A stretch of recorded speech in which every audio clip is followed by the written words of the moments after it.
Artemis II, given the green light to proceed with the most critical part of its mission, slingshot around the moon. The translunar injection burn, that's what it's called, is scheduled for later tonight. That rocket boost will set the spacecraft outbound toward the moon, and if successful, further into space than any astronauts in history. It's very important stuff. CBS News senior transportation correspondent Kris Van Cleave joins me now from Houston's Johnson Space Center, where we got the word about, an hour and a half ago, Kris? Yeah, Major, just after about 4:15, so just about an hour ago, we heard from Mission Control that this translunar injection burn, TLI, was a go, and that's big news. That means this Artemis II mission is headed for the moon.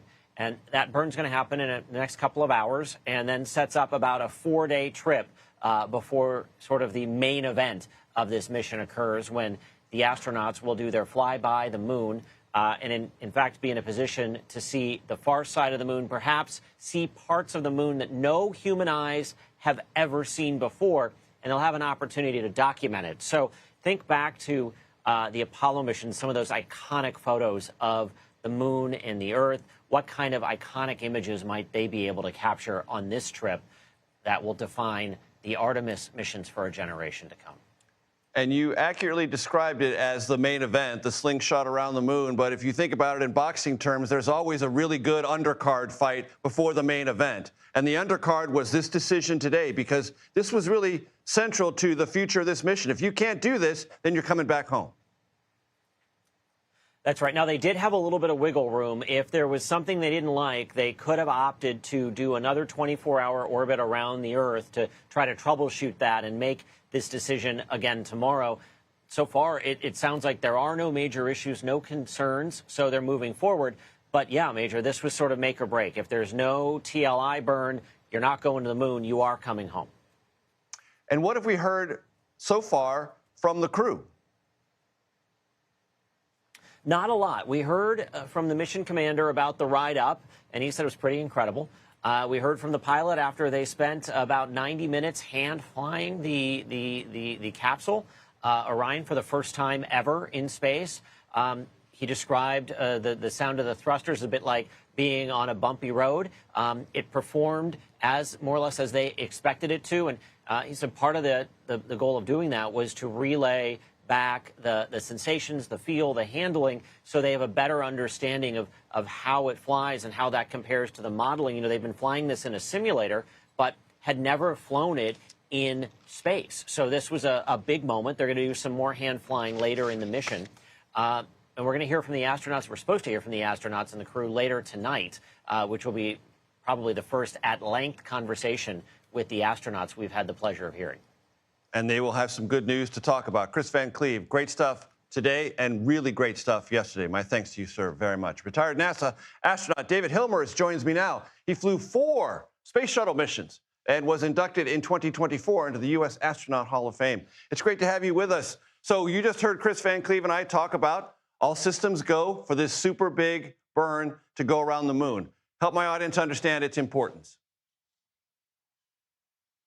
Well, this is the first step in getting us back with boots on the ground on the moon. It's kind of analogous, as many people have said, to Apollo 8, where we flew around the moon in preparation for landing on the moon. And with the new revamped Artemis program that was just discussed a few weeks ago, we'll be having a mission the next mission will be somewhat similar to Apollo 9, where they did a low Earth orbit kind of dress rehearsal for going back to the moon. So this is the first step. If this doesn't work, we're kind of back to the drawing board. Right. And your experience, space shuttle, this is already something that's a little bit higher and more ambitious. But you've been in space, they're in space now. Give my audience a sense of what the crew is working on, what the crew is anticipating. So they had a really busy first day. Ascent is always really dramatic. It was kind of similar to my days in the space shuttle because they used a lot of refurbished and updated shuttle parts on the solid rocket boosters and the main engines. So that was kind of familiar to the shuttle days, but they had a pretty flawless flight so far. They had a little problem with the toilet, which has been one of the most troublesome things that we've had. Back in my day, we were always having trouble with the toilet, always doing little fixes. And sometimes we had to revert to what was called the Apollo bags, where the toilet wasn't working, so we'd have to use bags to do our business. Then I think they had a little bit of a glitch with communications, but that was quickly fixed. And then they had a very successful piloting exercise, which is really critical to be able to do rendezvous and proximity operations. And so apparently that went really well, and the Orion vehicle performed very, very well.